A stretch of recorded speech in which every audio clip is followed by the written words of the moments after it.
My name is Jeanette Klass, and I've been pitching horseshoes over 30 years. My name's Joe Farron, and I've been playing horseshoes since we were kids back home.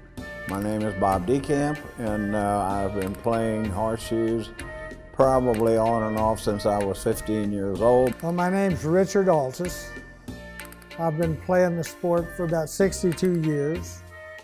And I bought my first pair of horseshoes from Sears, out of a Sears catalog. My name is Rose DeCamp, and I started in 1991, I think. 91.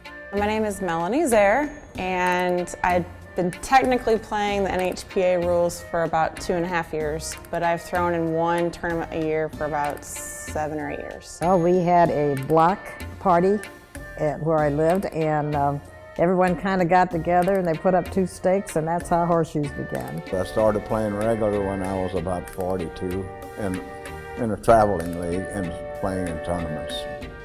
And basically just played around on the farm with anybody that I could catch that wanted to play. So my sister calls me up. She says, "How would you like to play horseshoes? They're short 18. And I said, "Horseshoes?" I said, "I don't know, I guess so." So since I've been pitching about 30 years, I do have my share of trophies and awards and everything. And I guess my very first trophy meant the most to me. And after that, I kind of got used to them. And I won my first state tournament in 97. So, and I won, I've been state champion now 9 times. I've been in 4 Hall of Fames. I'm in the St. Charles Amateur Sports Hall of Fame. I was inducted into the Missouri Horseshoe Pitchers Hall of Fame, and probably the biggest honor was I'm inducted in the National Horseshoe Pitchers Hall of Fame and have a plaque here in this building. And I finished 3rd in the world in the elder division, and I finished 3rd in the world 3 times, and currently finished 5th in the world this last year. So slipping a little bit.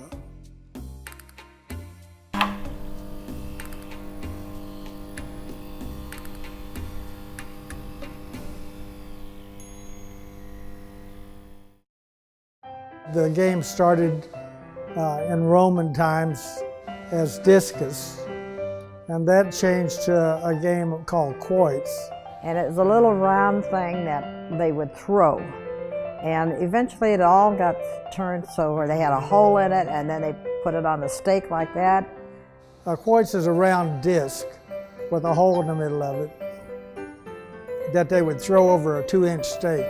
The first horseshoes were kind of a round disc also, and so that kind of evolved into horseshoes. And later on, as horseshoes became more of the conventional type horseshoe, they started using those. And then it got involved to getting over here in our country and picked up, and then it just started getting really involved way back when, in the early 1900s. Well, I assume that the people that immigrated to America brought the sport with them. They played horseshoes in all the wars, the past wars and everything. And even our club here has sent horseshoes to Afghanistan and Iraq when all that was going on. I think they play quite often, I think, in the Army and Navy, or I don't know about the Navy, they're on the ships. Harry Truman, when he was in the White House, he had horseshoe courts built there. And Ronald Reagan, he had horseshoes built there. And the first Mr. Bush from Texas, he played horseshoes. So they all had courts that they played up there. During the war between the United States and Britain, there was one general that said that the people that threw horseware had beaten them. So they were referring to horseshoes at that time.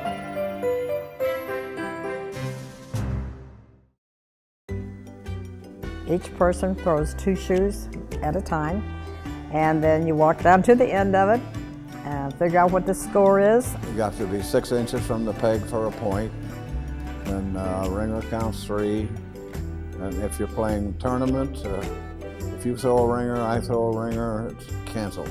When you're in a tournament, it's one-on-one. So it's scored a little bit different than like our league play. There's two ways of scoring.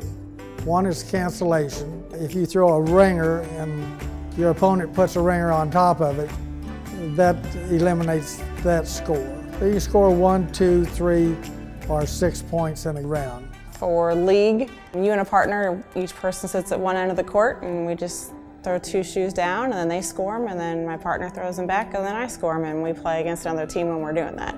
We'll throw 26 shoes per game. Like I'll be at A end and my partner will be at B end.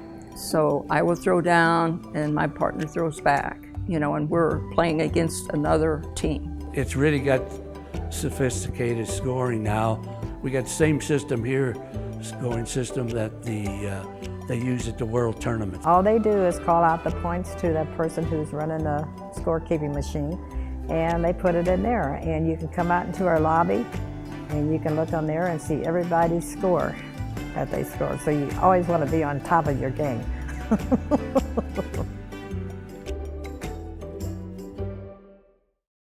The average horseshoe pitcher pitches about 30%. Your last 10 tournaments, the average of all that, that's your percentage. It means how many ringers you threw out of so many shoes. We have ladies that come in from Tennessee that are amongst the top ladies in the world. One of them is a 78% average, the other 76% average. They finished second and third in the world last year, so they're as tough as it gets. Alan Francis is our men's world champion. I think 20 times he's been the men's world champion. He lost his very first game, and he never lost another game after that. That was his only loss. He's just amazing. He just does the same thing every time. And you can sit there and watch him. Not hardly anyone ever beats him anymore. So when he's in a tournament, they all mostly go for second place because they know it's not going to happen with him. When he's pitching, you could shoot a cannon off and it wouldn't phase him. That's dialed in that. And he's just one of a kind, really. He's unbelievable. He was just dominating. He played Walter Ray Williams. He missed 9 ringers out of 136 shoes, 7 times. And Walter Ray only missed 15 shoes and only got 15 points. That's how good he is.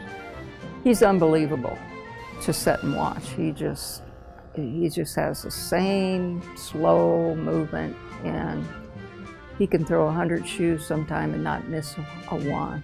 When I see him interact with people, like at the World Tournament in 14, there was a young kid sitting next to me that was waiting for Alan to come down and get his autograph. And he was really nervous, and he was talking to me about he was afraid to ask him. And so as Alan came down, I called Alan and said, "This young man would like your autograph." And he chatted with him and got him real comfortable, gave him his autograph. And that's just the way Alan is. He's just a super nice guy on the court, and you won't find a better pitcher.